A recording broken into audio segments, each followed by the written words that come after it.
Over at the White House, there isn't much talk of Harry Truman these days, and the buck stops here.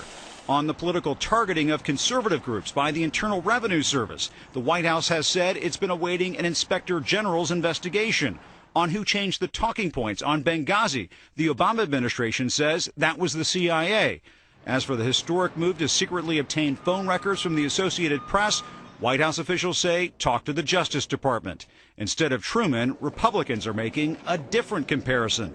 I've never seen anything quite like this except in the past during the Nixon years. I can tell you that the people who make those kind of comparisons need to check their history.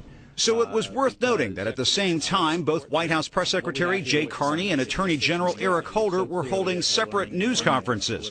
Carney said while he was waiting for all the facts to come in on the IRS, he knew enough to say no White House officials were involved. What gives you that confidence? Then he walked that back when a reporter called him out. I have no reason to believe.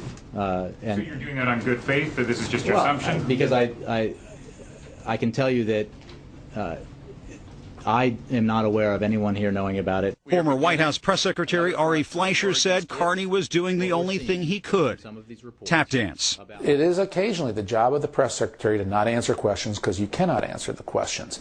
And that means the press secretary's job is to duck, dance, dodge, and defer. The 4 Ds. And while Holder took himself out of the investigation that led the Justice Department to seize AP reporter phone records in the hunt for national security leaks, I recuse myself from this matter. The Attorney General seemed to defend the decision. This is among, if not the most serious, it is within the top 2 or 3 most serious leaks that I've ever seen. It put the American people at risk. Even if fellow Democrat Senate Majority Leader Harry Reid wasn't buying it. I don't know who did it or why it was done, but it's inexcusable, and there's no way to justify this.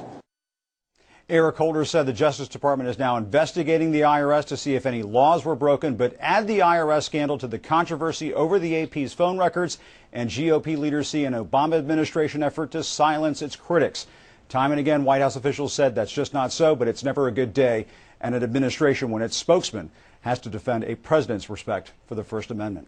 Aaron. That is for sure. Thank you very much.